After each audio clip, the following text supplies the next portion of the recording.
Olá, sejam todos bem-vindos ao nosso terceiro episódio do podcast Vocacional. E neste terceiro domingo de agosto, entrevistaremos a irmã Gláucia, que faz parte da congregação Irmãs de Nossa Senhora do Bom Conselho.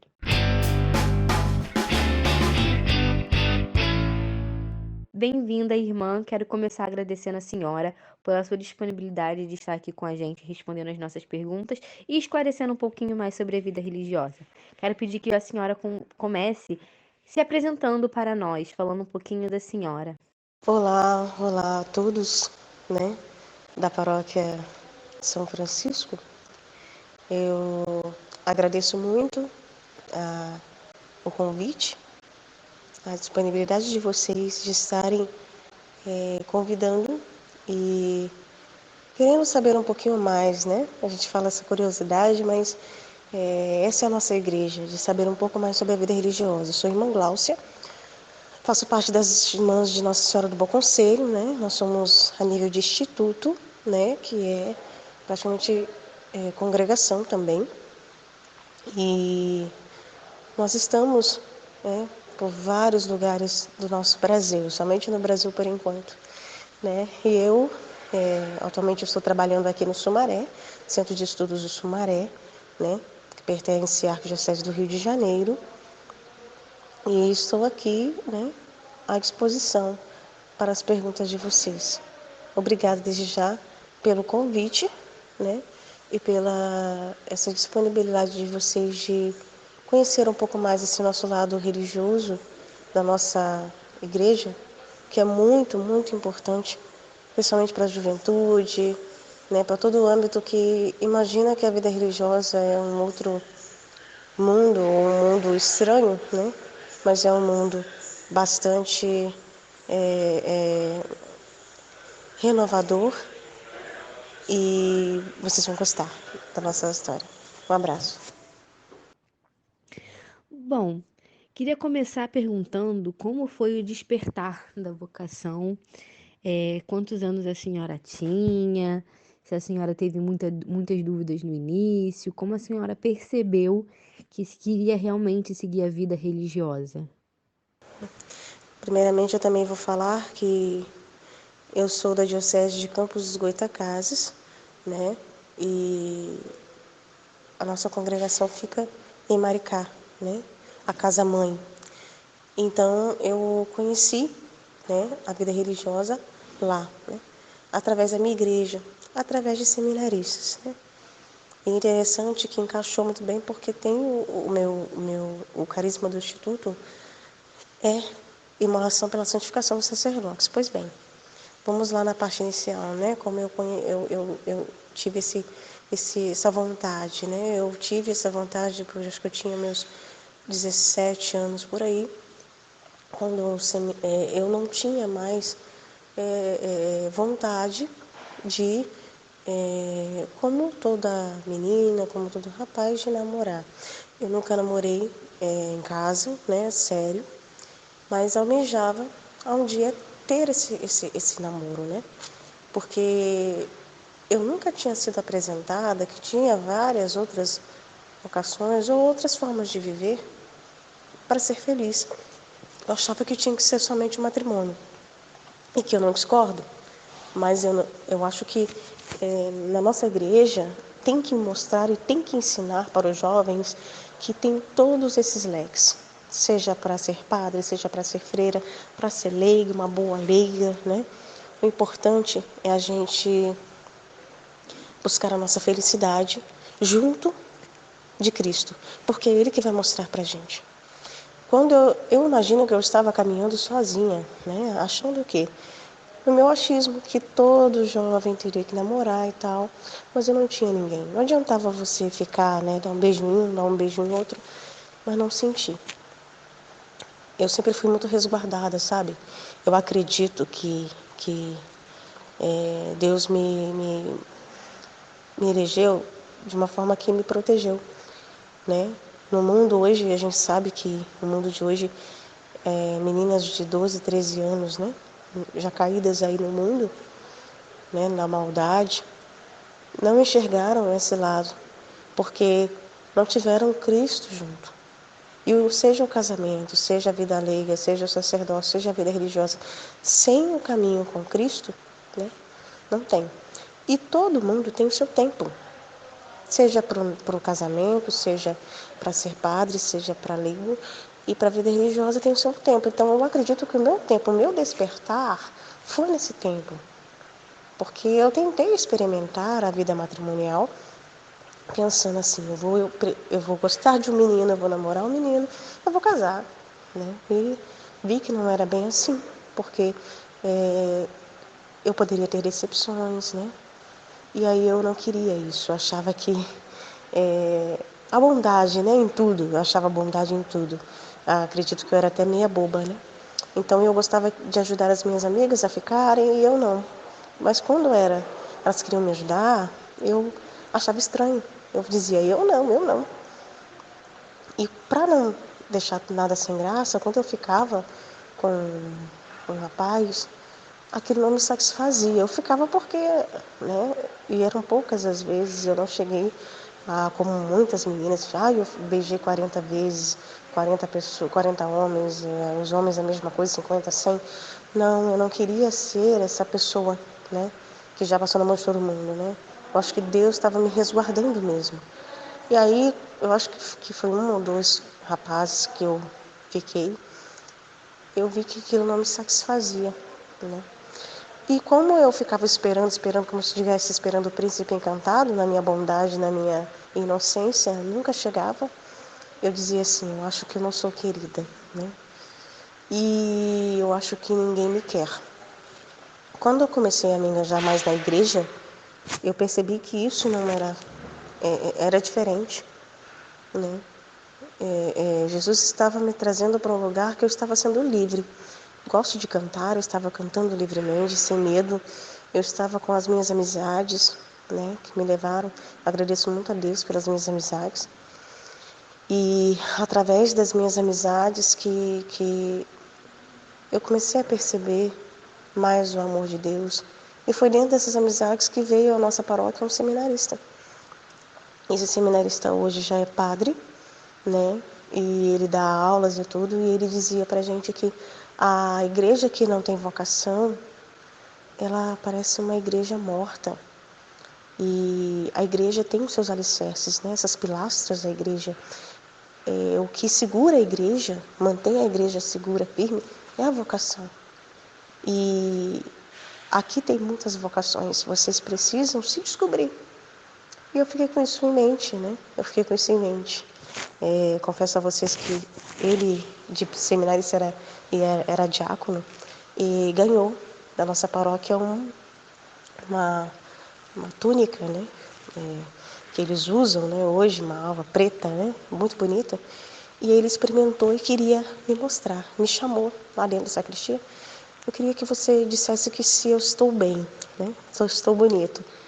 Eu achei aquilo tão bonito, acho que nunca tinha percebido as vestes do sacerdote, o quanto significou tão importante para mim.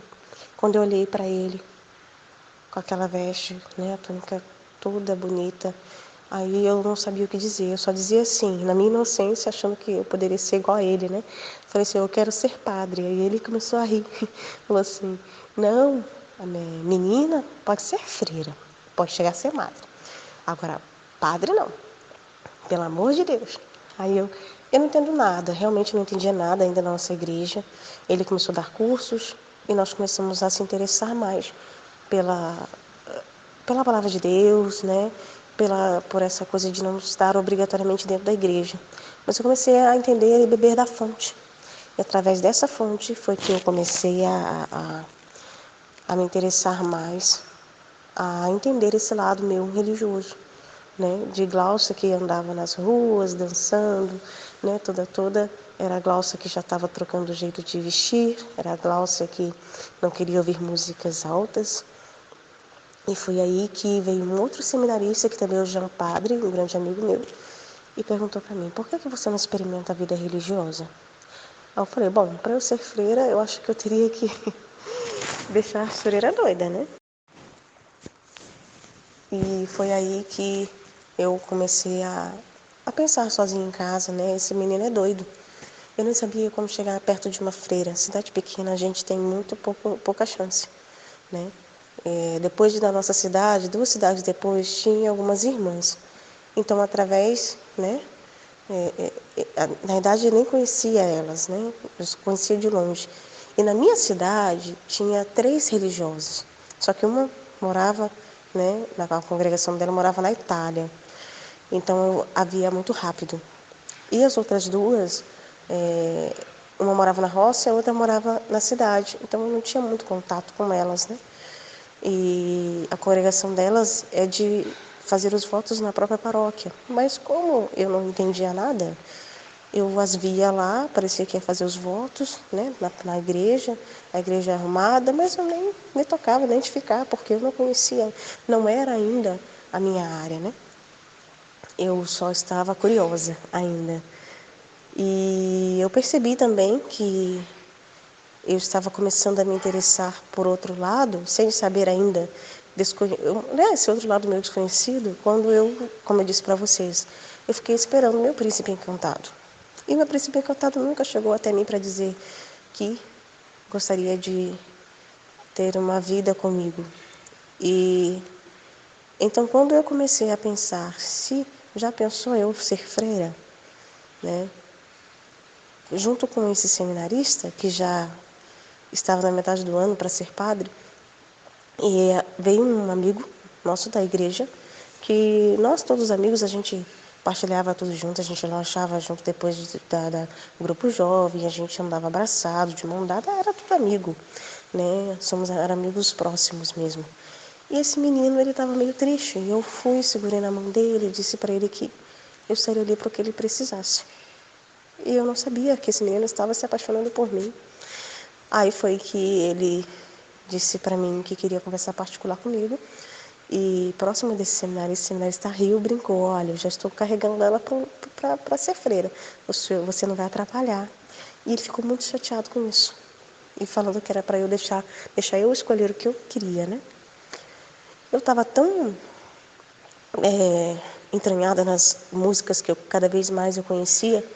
Para quem não me conhece, né, a minha vida também tem um lado evangélico, porque a família do meu pai é evangélica, então eu conheço, a gente vai conhecendo aos poucos o lado católico.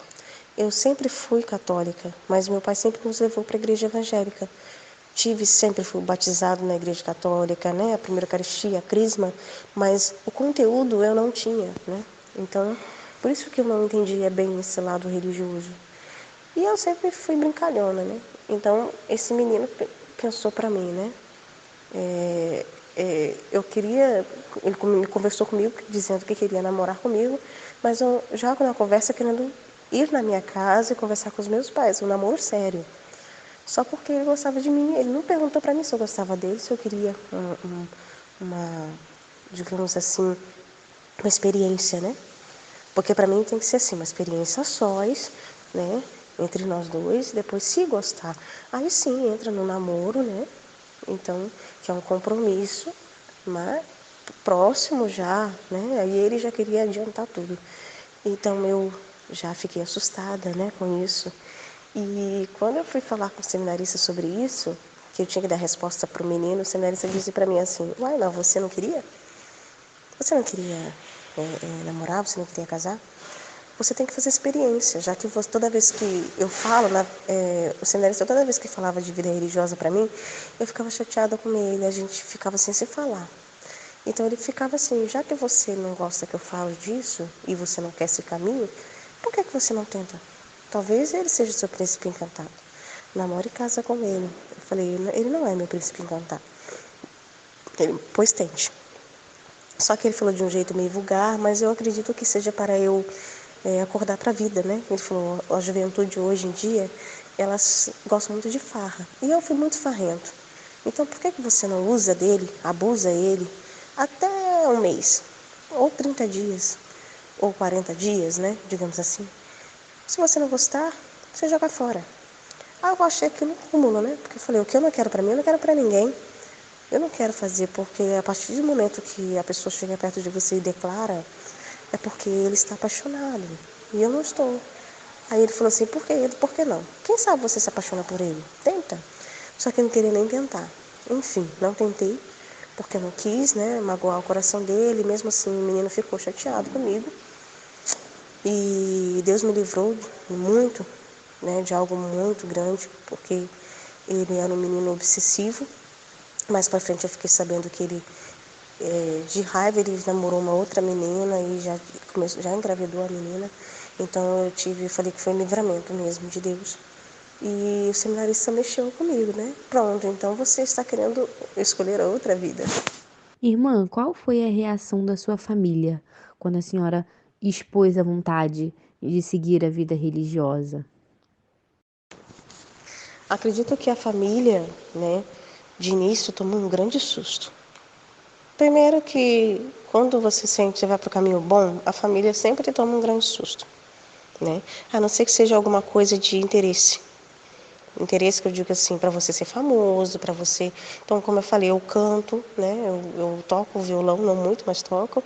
E a minha família toda é músico, né? Então, a gente montou uma banda oficial da família. E o interesse da minha família queria que eu fosse a cantora oficial. E para oficializar, teria que ter a cantora. E toda vez que o empresário ia lá para oficializar, ia dar dinheiro e tudo para iniciar, eu nunca estava lá. Sempre ou o padre, alguém da igreja me chamava para ir até a igreja. Isso também foi mais um livramento. Então,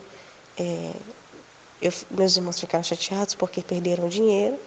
Foi oficializada a banda, mas perderam dinheiro porque a cantora oficial seria eu, né? E eu disse, vocês nem falaram para mim que eu poderia ser. Mas eu não queria cantar no mundo mais. Quando a gente canta no mundo, é totalmente diferente. É a gente querer ganância, a gente querer ser o melhor. Eu nunca quis isso, né? Nem na escola, para educação física, essas coisas, nunca quis ser melhor. Nunca quis ser melhor, né? Então, a minha família, para essas coisas, eu acredito que toda a família também sempre quer, né? Sempre quer ser feliz, quer mostrar, ó, meu filho, minha filha, né? Mas quando fala assim da vida religiosa, vida sacerdotal, tudo impõe um pouco, né? De medo. No início, não levam a sério. Quando eu comecei a fazer o encontro vocacional é em torno de uma vez por mês, durante um ano, né? E dependendo disso, as experiências vão aumentando. E aí a minha família achou que eu estava brincando, até meus irmãos brincavam, me chamavam de madre, eu detestava, porque no início eu ainda não acreditava, né? Então eu tinha medo, tinha vergonha e tal. Mas a minha família no início levou a brincadeira. Quando chegou o dia de ir mesmo para o convento, foi que caiu a ficha. Né? Minha irmã não quis se despedir de mim, minha irmã estava grávida. Minha tia chorou muito, muito, muito. Meus amigos choraram muito.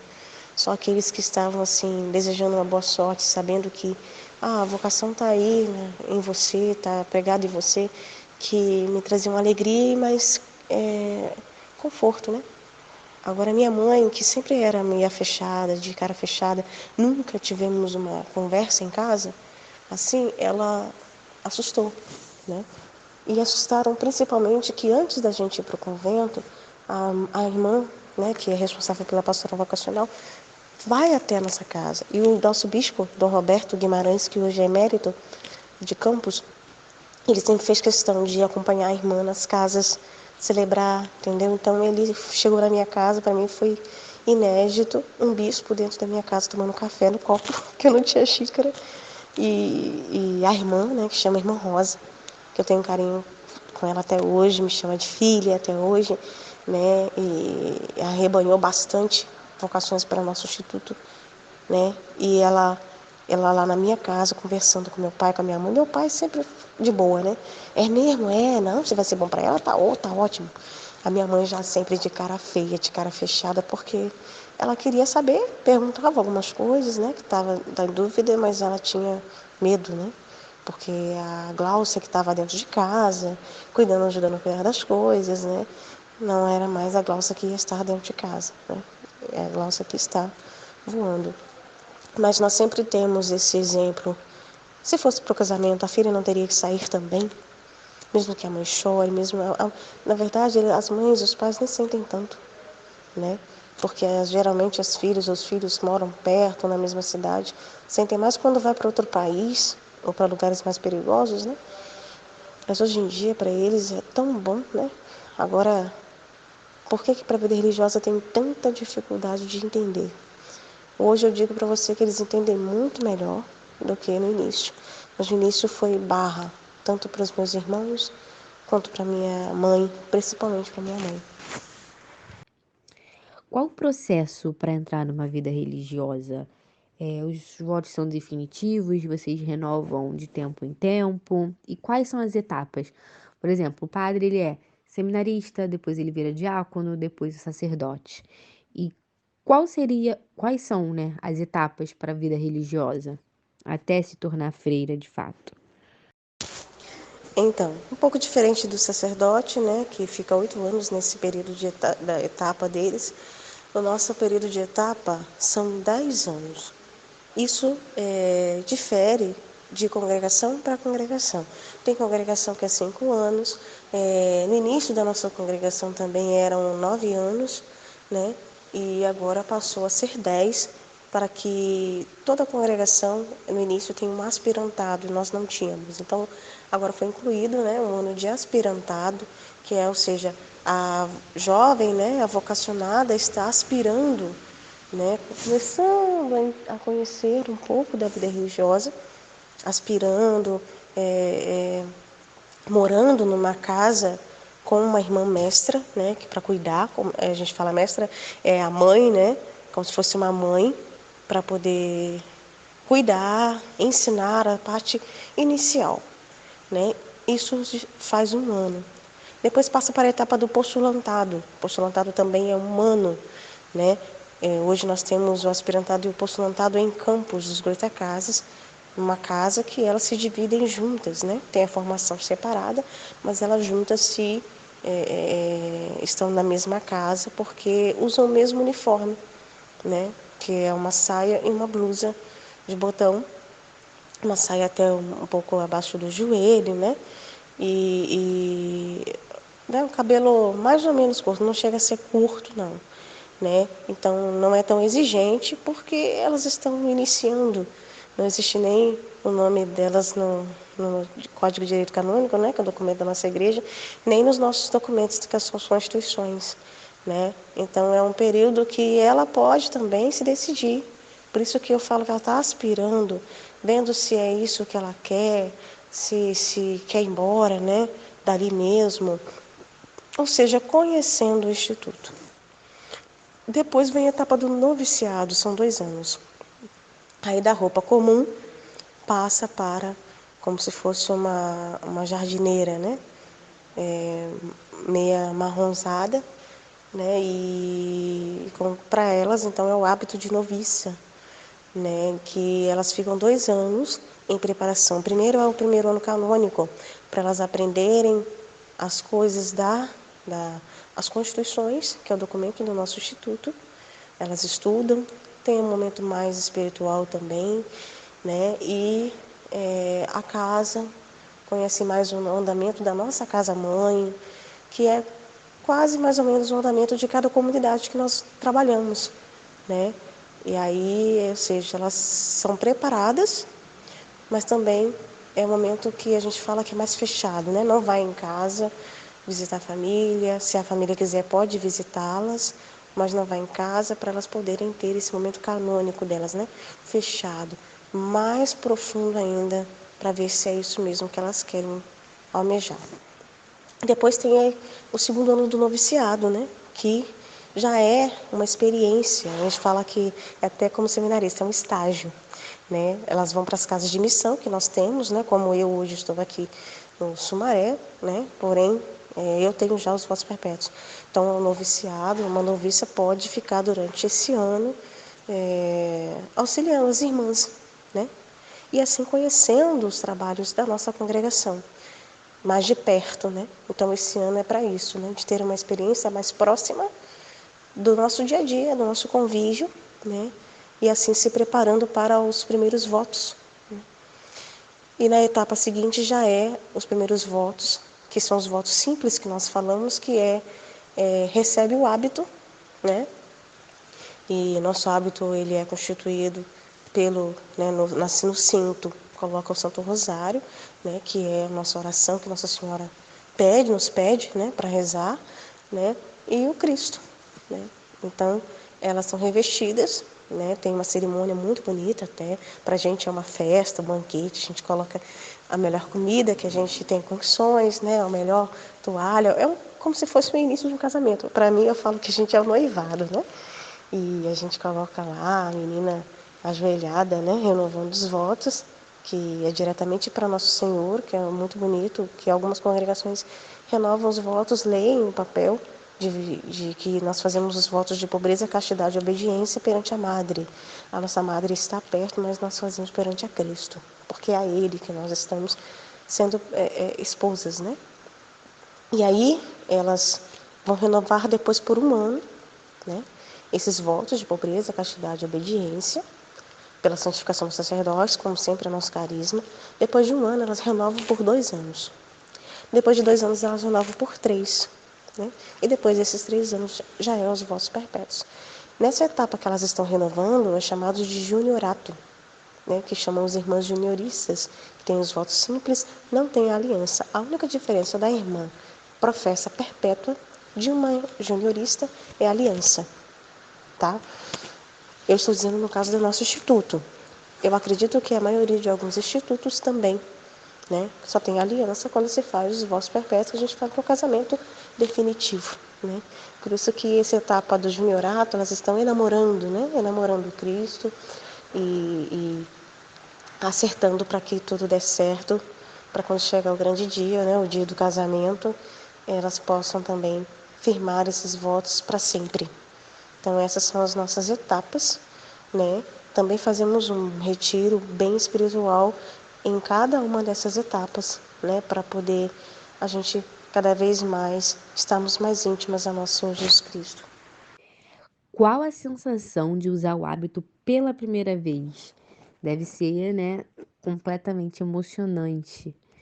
E existem congregações que não usam hábitos? A sua é obrigatório? Em que momentos vocês tiram o hábito? Vocês não tiram o hábito? Como é que funciona a questão do hábito para vocês? Exato. Vestir o hábito pela primeira vez é como a noiva, né?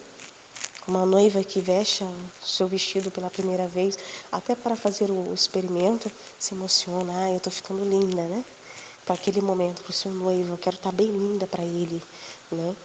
Então, nós falamos que nosso vestido de noiva, né, que é o nosso hábito, é uma coisa que nós vamos usar para sempre, né? Então, o primeiro impacto, de fato, é muito forte, né? Muito forte. A gente tem o nervosismo, como toda noiva, de se preparar, né? De, de um dia antes a gente tá aquele nervosismo todo de ter que tomar um chá de camomila, um suco de maracujá. Isso acontece também nas congregações, porque a gente fica no silêncio mais rigoroso e só conversamos com as irmãs, que é a madre, né, as conselheiras, que são as irmãs responsáveis pelo instituto. Não podemos conversar com mais ninguém, nem a nossa família nos vê. A gente resolve antes a questão de quem vai vir, né, nos votos, né, da nossa família, e o instituto fica responsável para entrar em contato depois, quando está próximo, aí a gente já entra no retiro. Então, é aquela preparação como sacerdote, né? A gente vê nas ordenações como eles se emocionam, né? Porque eles lutaram para chegar a esse momento. Nós também lutamos para chegar a esse momento e quando chega esse momento a gente se emociona, né? As irmãs que nos vestem também se emocionam. Confesso a você que a gente fala que a gente fica até mais bonita, sabe? O hábito ele nos reveste de uma forma que quando a gente não tinha o hábito, a gente se considera realmente, até nossa família, nossa, você era muito feia, ou você era mais acabada, né? Parece que o hábito dá um up, né, na gente. A gente sabe quando é vocação, né? E é obrigatório sim, no nosso instituto o hábito é obrigatório, né? De acordo com o Concílio Vaticano II, as congregações poderiam ficar livres, né? Do hábito. Então, por isso que várias congregações tiraram o hábito, mas algumas irmãs antigas não quiseram, não aceitaram, porque já acostumaram com o hábito. né? Eu conheci várias congregações que usam a roupa comum hoje, mas as irmãs de idade, né? Se vocês perceberem, as irmãs de idade não tiraram, né? O Carmelo não tirou, né? E nós também, a nossa madre preparou com tanto carinho a forma do nosso hábito e pediu muito a gente antes de falecer, né? Faleceu há pouco tempo, que nós não deixássemos perder esse, esse ardor, né? De usar o hábito, porque ele mostra, né? Quem nós somos. É interessante que quando eu estava trabalhando no Paraná, e eu conheci uma irmã que era juniorista, né, ou seja, de voto simples. Eu também era juniorista de voto simples. E ela falou para mim assim, vamos dar um passeio, vou te levar para passear para você conhecer a cidade. Quando a gente passava perto das pessoas, as pessoas pediam bênção para mim, olhava para mim, benção irmã, benção irmã. E eu falava, Deus abençoe, Deus abençoe. Aí ela brincava, vocês não lembram de mim não? Né? Aí, ou seja, ela entendeu e eu entendi também, porque eu estava de hábito. Né? Eles estavam acostumados com ela porque ela não usa hábito, mas eles sabem que ela é uma religiosa. Mas o respeito que tiveram, porque eu estava de hábito. Então tem todo esse contexto, entendeu? Tem todo esse jeito. Eu acho que é muito importante. Eu acho também que ou você é religiosa ou você não é. E eu digo, tudo bem que o hábito não faz o monge. Existem muitas religiosas que não usam o hábito, muitas congregações, né? Que não usam o hábito, que são inteligentíssimas e que são fervorosas. Mas para as pessoas que olharem de fora, não dá para entender aquela menina de saia de blusa, né? Que é freira do meu lado e eu também sou freira e uso o hábito, né? Então o hábito faz o monge sim. O hábito faz o monge sim. E eu confesso que eu tenho um grande carinho pelo nosso hábito, pela forma que a nossa madre preparou. Ele é muito bonito. E os padres, né? E pessoas leigas também falam pra gente, não deixam perder esse carisma, né? De, de, de manter o hábito. Porque muitas congregações estão deixando, achando que é mais fácil, outras também porque vão para outros países, né? Tem países muito quentes, que o hábito não comporta, né? Então, ao invés de fazer uma adaptação do hábito, acabam também tirando, né? Botar calor demais. Eu sei que Deus dá jeito para tudo, né? Então a gente tem que honrar e valorizar. Então, nossa congregação é sim obrigatório o hábito.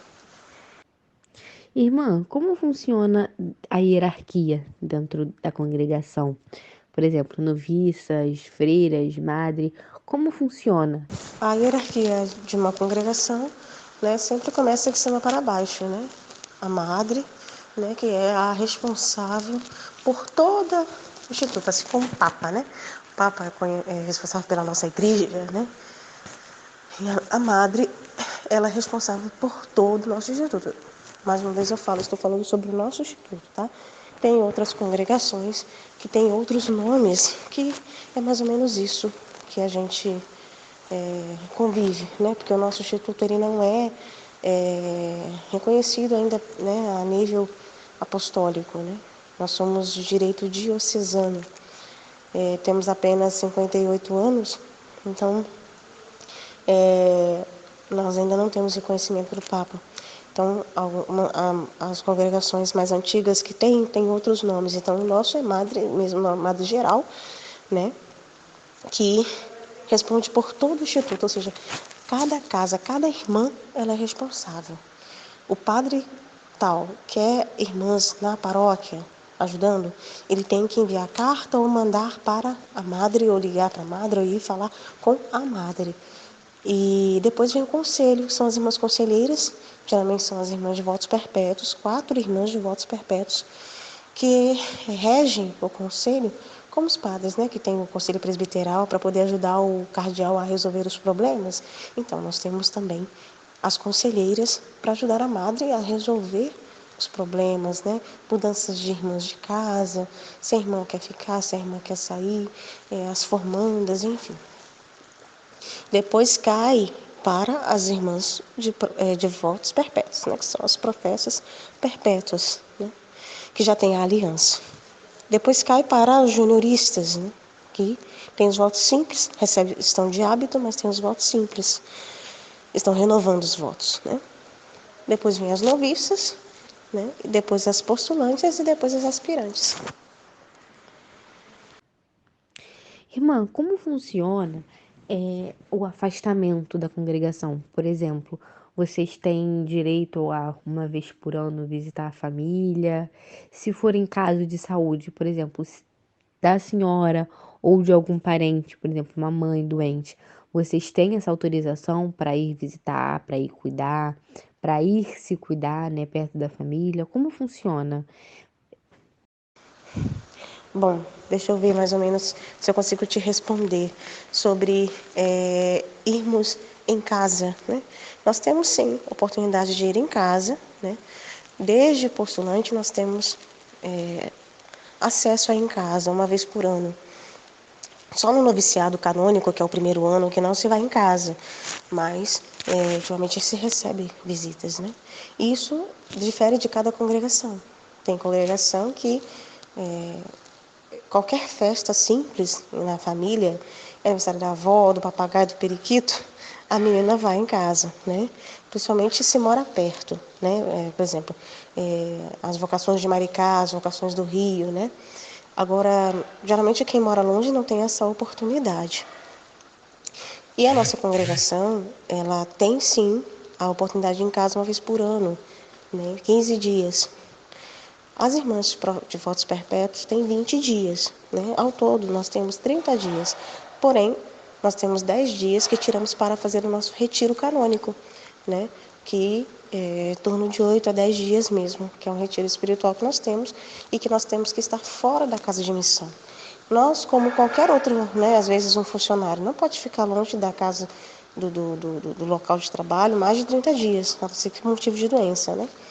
Nós também somos assim, né? Nós temos 30 dias, sendo que 10 a gente reserva para o retiro e os outros 20 nós reservamos para visitar a família.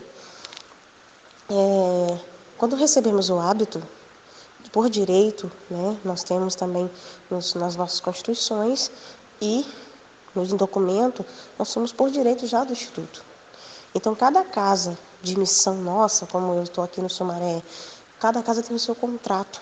E nesse contrato, eles zelam pelas irmãs, né? Tem a parte da alimentação, tem a parte da estadia, né? Onde a gente mora, né? A gente tem nossas coisas, tem o nosso quarto, tudo. E também a parte da saúde, né? Inclusive a parte da saúde. Então, as irmãs têm plano de saúde, né? Então, as mais antigas e tal. Né? Só as mais novas aqui ainda não, mas tudo é tratado dentro da congregação, né? Tivemos já casos de irmãs com câncer, né? E não teria necessidade de ir em casa, né? Algumas congregações sim, a nossa não. A nossa é tratada, a madre faz o possível, né? A junta médica, pessoas amigas, médicos amigos, padres amigos, se é algo espiritual para ajudar, né? E com relação a ir em casa, nós vamos, né? Como eu falei, uma vez por ano, 20 dias, né? E também se é relacionado à saúde, morte também, né? De falecido, de um avô, né? De um tio próximo, né? Eu mesmo, um tio meu que me tinha como uma filha, né? Faleceu, eu tive a oportunidade de ir, pelo menos para o último momento do enterro, né? Minha mãe, né? Eu tenho um testemunho muito forte da minha mãe que teve que amputar a perna, né? Antes de amputação, ela é diabética. Antes da amputação, ela ficou indo no médico, voltando, ficava internada 10 dias, voltava para casa. Então, nesse período, eu também fiquei, né? Na casa de meus pais, ajudando. Né? Eu levei praticamente metade do ano. Eu fui de férias e cheguei lá, já encontrei a situação. E com a graça de Deus, também do Instituto que me acolheu, né? Eles compreenderam, me ajudaram, né? E viram a situação da minha mãe, que eu não tinha condições de, no resto do ano, continuar no trabalho e na missão, né? Eu fui substituída por outra irmã e fiquei cuidando da minha mãe. Isso, eu digo a vocês que o Instituto zela muito. E quando os pais ficam tristes quando a gente vai embora pro convento, um dos testemunhos que eu sempre dou para as famílias, né, é o meu, falando isso, que pode acreditar com todo o fervor, de coração, que o único filho, a única filha que vai te ajudar mais nesse momento mais difícil de doença é a freira ou o padre. É a freira ou o padre. Vocês podem ver que é padre, né, levando a mãe ou o pai para casa para cuidar melhor e para casa paroquial por um tempo. E eu a mesma coisa. Eu deixei, né, minha missão para poder acolher a minha outra missão, porque a família, ela é o nosso berço, é de onde a gente nasceu. É pelo fato da gente ter a vocação que a família nos ajudou. Então, não tem como a gente deixar de ir, né? A não ser que seja um motivo muito grave, mas cada uma tem as suas limitações e sua forma de organizar suas férias, né? Porque depende das casas também nossas de missão. Mas na minha situação da minha mãe, a congregação me deu muito apoio, me compreendeu, não me deixava sozinha, me ajudou e muito. E eu fiquei praticamente a metade do ano, né, de julho para lá, cuidando da minha mãe. Eu só voltei mesmo em janeiro para o instituto, né, quando minha mãe estava um pouquinho melhor e sobre os cuidados dos meus irmãos, que eu voltei de volta para viver a minha vida religiosa novamente. Então, é muito importante dizer isso, porque realmente é os filhos que vocês deram para Deus de volta, né? Porque nada é deles, né? É de Deus, que é a vida do sacerdotal e a vida religiosa, são eles a que vão cuidar de vocês nesses momentos. Porque a vida de casado, o que vai acontecer? Ela tem filha pequena. Eu cheguei no hospital, minha mãe com a perna amputada, eu cheguei no hospital meia-noite, morta de cansada, né? E eu queria descansar um pouco e de manhã ficaria com a minha mãe. A minha irmã não quis. Minha irmã disse que a minha sobrinha tinha 3 anos de idade, não estava nem aí para ela, mas ela disse que tinha que dar de mamar para ela. 3 anos de idade. Ou seja, ela não aceitou a ficar com a minha mãe. E eu fiquei várias noites, né? Passei mal, de tanto que eu fiquei no hospital. No final de tudo, eu levei minha mãe para casa desse bispo. E esse bispo me ajudou, junto com a irmã Rosa, que me acolheu a minha vocação, que cuidou da minha mãe, que cuidou de mim, né? A estadia toda dele, né? Do dinheiro dele, cuidando da minha mãe até ela tirar os pontos e tal. Foi que eu tive, né? Apoio da minha família quase nenhum. Então eu digo para vocês, é a gente que mais ajuda nossos pais, né? Nossos entes queridos no momento dessa dificuldade. Bom, tudo na vida tem o lado bom e o lado ruim. Quais seriam os prós e os contras da vida religiosa? Eu não sei se eu posso dizer que tem os prós, né? O lado bom sempre tem o lado ruim. Porque eu falo assim, de acordo com o que a gente busca viver, não existe lado ruim. Existem momentos difíceis que passamos, dificuldades, provações, as cruzes, porque Cristo, quando Ele nos amou por completo, Ele não mediu esforço para ser pregado na cruz. Ele não viu que era um lado ruim. Eu acho que suou sangue, né? No Monte das Oliveiras, porque ele, se pudesse afastar aquele cálice. Era a dor que ele ia passar, mas se era por amor. Então, quando a gente abraça uma vocação, né, independente que seja, né, por exemplo, a vida matrimonial, tem suas dificuldades, mas eu acho que isso não é contra, não é lado ruim que o marido traiu, a esposa traiu, ou estão quase se matando lá, tem que separar, é uma vida toda errada. Eles deixaram isso acontecer. Mas por que que muitos casais hoje vivem, né, firmes até hoje, com mais de 50 anos de bodas, né, de ouro e tal? Por quê? Porque souberam amar um ao outro e lutar pela limitação um do outro, né? E aí perdoaram, por mais que fez o que fez com ela ou com ele, perdoou porque ama, mas depois daquilo fluiu. Então, eu acredito que na vida religiosa é a mesma coisa. Existem provações, existem dificuldades, mas quando você abraça uma causa, você vai até o fim. E você não vê aquilo como um lado ruim, né? A gente até brinca que depois que a gente passa por um momento difícil, minha turma, por exemplo, né, a gente conta, e aquilo que aconteceu. a gente chora de rir. Hoje a gente chora de rir, né? Mas na hora não foi nada de vontade de rir, não. Foi muito difícil. Então, não acho que existem pontos, momentos assim, né, prós, contra, né? Agora, claro, momentos bons, existem vários, né, que você, quando você se doa aquela vocação, e você se sente realizado, né? Eu falo que a gente acaba se implantando naquilo, né? Como Cristo, ele veio para aquilo, ele veio para nós, ele veio por nós, ele se entranhou na vocação, ele se entranhou com ardor, com amor, não me de esforços. E nós, na nossa vocação, nós temos que fazer isso. Não medir esforço e não olhar que tem lado ruim nisso tudo. Porque se a gente for olhar, eu tenho lado ruim na vida religiosa, é o quê? A irmã está no meu pé, nada dá certo, né?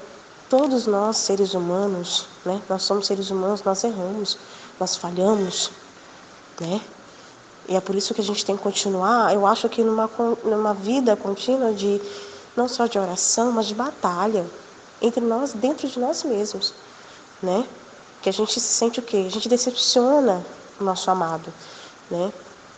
Eu posso colocar, às vezes, isso como de ruim que eu vejo. Às vezes eu me decepciono, os meus pecados me decepcionam. Porque Cristo fez tanto por mim e eu estou decepcionando Ele, né? Para algumas religiosas, pode ser que seja um momento ruim. Eu dou testemunho de uma prima minha, que ela deixou a vocação religiosa, né? Antes ela se abraçou na vida religiosa e ela já era juniorista de uma congregação, né? Não era da minha. E ela, quando foi viver a vida dela lá fora, ela começou a ter problemas, né, no ovário. O que ela disse para mim? Que Deus era um momento ruim que ela estava tendo na vida dela, porque Deus talvez estivesse castigando ela porque ela não quis a vida religiosa. E foi aí que eu disse para ela, não diga isso, porque cada um é livre para ver a sua vida. E eu acredito que você escolheu isso. Você acha que você não tem vocação para a vida religiosa, agora não culpa Deus por estar acontecendo alguma coisa com você, achando que Ele vai te privar de ter uma outra vocação. E mais tarde, ela teve filhos. Então a gente, o lado ruim, foi difícil. Não, eu acho que ninguém nasceu para sofrer, né? Mas eu acho que a dor, ela nos faz crescer e faz com que você, dentro da sua vocação, veja que tudo isso que você está passando vale a pena. Jesus chamou a gente para a cruz mesmo. O nosso caminho não é o caminho dele, a cruz é o caminho da porta estreita. Ele não chamou a gente, ele não nos prometeu vida fácil, né? Mas esses momentos que a gente passa, ainda mais agora meio essa pandemia, que a gente não pode ver ninguém, que a gente tem que se isolar, é um momento difícil. Mas a gente não parou para perceber para que é isso que ele quis colocar para a gente. Para que ele quer dizer isso, entende? Será que é para quê? Para a gente, para mostrar para a gente que a gente tem que se abraçar nele, se amar mais. A gente está no meio do mundo que cada um vive por si, só querem matança, só querem tristeza. E não estão nem aí para a palavra de Deus, não estão nem aí para o próprio Cristo, né? E a gente está tendo tudo, porque Cristo já se sacrificou muito por nós. Então, assim, eu não sei colocar para você pontos ruins, né, da vida religiosa. Desde que eu abracei, eu não posso tratar as coisas como um lado ruim, porque é por isso que muitas religiosas, muitos padres, muitos casamentos não dão certo, porque olha o lado ruim. Eu não o amo mais porque ele me traiu, mas ela não viu o que aconteceu antes, o que ela não ajudou, e aí não fez frutificar o casamento, né? Qual ser humano hoje que não erra, né? As palavras que a gente ouve, que soam aos nossos ouvidos, que dói, fazem a gente sofrer. Alguma coisa tem o lado positivo. Então, por isso que eu falo que quando eu abracei a minha vocação, eu passo por momentos difíceis. Eu passei por momentos difíceis, mas através deles é que eu consegui chegar onde eu cheguei hoje, entendeu? Então, não sei se eu te respondi muito bem, mas eu espero que as pessoas se amem mais, eu espero que as pessoas confiem mais na sua vocação, conversem mais com Cristo para que seja mais fácil a vocação, né? Que ele mostre e que possa se entranhar. Que vai ter dificuldade, mas não leve por esse lado ruim, porque senão vocês não vão conseguir viver a vocação nenhuma. Se a senhora não tivesse seguido a vida religiosa, o que a senhora seria? Essa é uma pergunta bastante difícil para mim, porque o que acontece antes da vida religiosa, interessante que eu tentava procurar o que eu seria e eu não encontrava. Eu não me encontrava, eu não tinha um desejo, né? Ah, vou ser médica, vou ser advogada. Não queria nada disso. Pelo contrário, as minhas amigas queriam, né, fazer faculdade, eu falava assim, meu Deus, eu vou fazer faculdade de quê? Né? A única coisa que eu gosto muito é a música, né? Eu fiz cursos e eu gostei demais. Mas eu não sei se eu, para ficar estudando a vida quase toda, né, ser uma musicista, acho que me encheria a cabeça. Então, é uma coisa que eu poderia fazer de momento, né? Eu achei engraçado que eu não fiz isso antes de entrar para o convento e agora que eu estou no convento, queria fazer, mas estou esperando o momento certo. Não cheguei nem a fazer ainda. Então, assim, gosto de música, eu acho que é uma coisa que talvez eu poderia pensar em ser, né? Como musicista, nessa parte de como, né, tem as orquestras de cantar em ópera, eu acho a coisa mais linda, né? Não sei se eu teria oportunidades, né? Mas eu gostaria, talvez eu gostaria, mas é uma pergunta difícil porque, como eu te disse, eu antes disso, quando eu terminei, né, o segundo grau, aí eu pensei mesmo, o que vou ser? E eu, e eu não saberia. Agora, por um lado, né, da nossa igreja, lado religioso, se eu não fosse religiosa, é lógico também que eu gostaria de ser leiga, né? Teria dificuldade, sim, a leiga, como tem, né, para a aliança ou para a comunidade de vida, porque os dois são muito bonitos.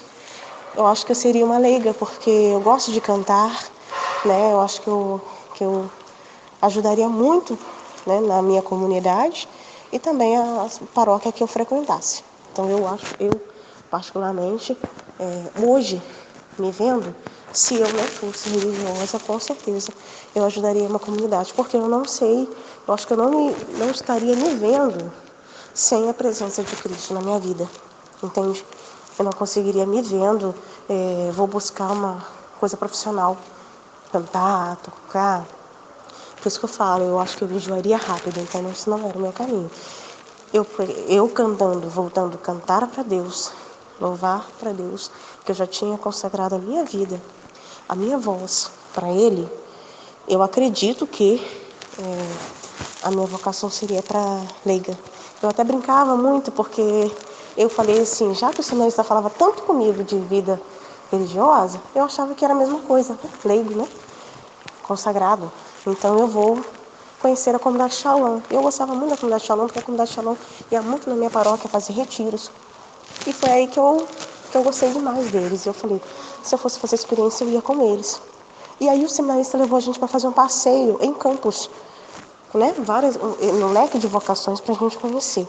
Eu nunca tinha feito um passeio desses. Não sabia nem quem era Arautos do Evangelho, Toca de Assis. Entrei em tudo isso, achei a coisa mais linda, mas quem me chamou mais atenção foi quando eu cheguei na casa do bispo, né? E conheci a irmã Rosa. Um amor de pessoa, um carinho de pessoa, e até hoje me conquistou. E depois desse passeio na casa do bispo, nós fomos para a comunidade Shalom. Aí eu já não tinha mais vontade de deixar o meu nome lá.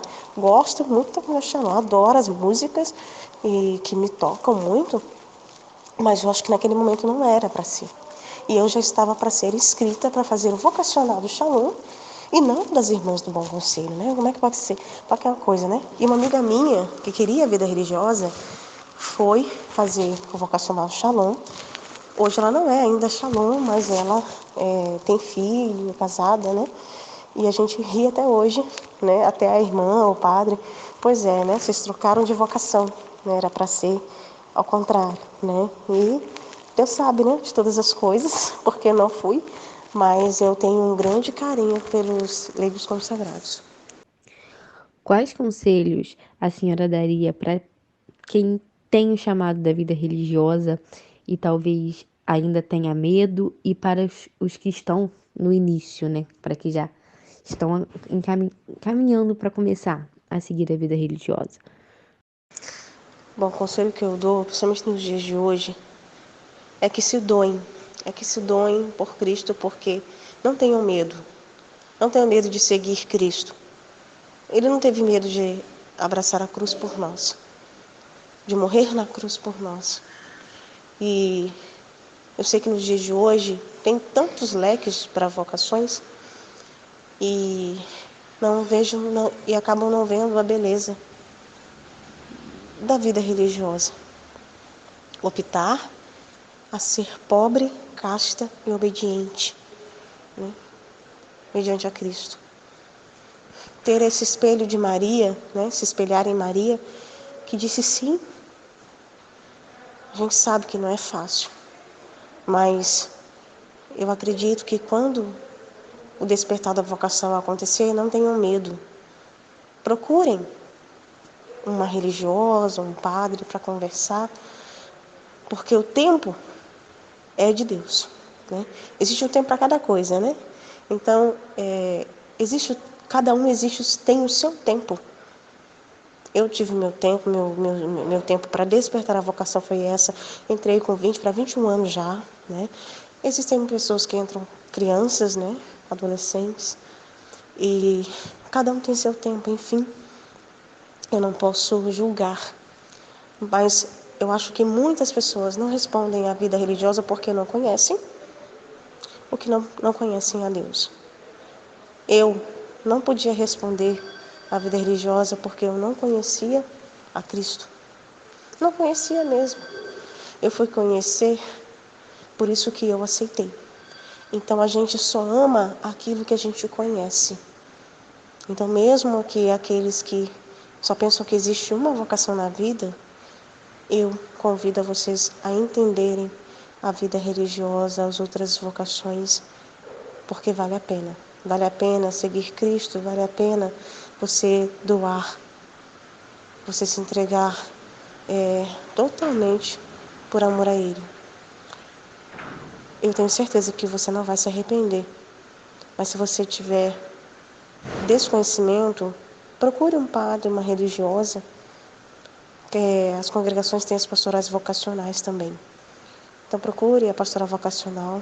Nós temos a nossa pastoral, tem as irmãs que trabalham no seminário arquidiocesano São José, né, que estão na pastoral vocacional, né. Nós temos irmãs no palácio com o cardeal, né. Então procure uma religiosa e converse, né. Hoje a gente não pode estar muito próximo, mas eu tenho certeza que mais à frente a gente vai conseguir. Então procure, tenha esse conhecimento para depois não ter aquele arrependimento. Eu tenho vários testemunhos de muitas religiosas que entraram por quererem conhecer, mas apenas curiosidades, porque eram mais novos ou também porque não tinham uma maturidade. E pensavam assim, eu não quero essa vocação. Quando saíram, não conseguem se encaixar em outra vocação.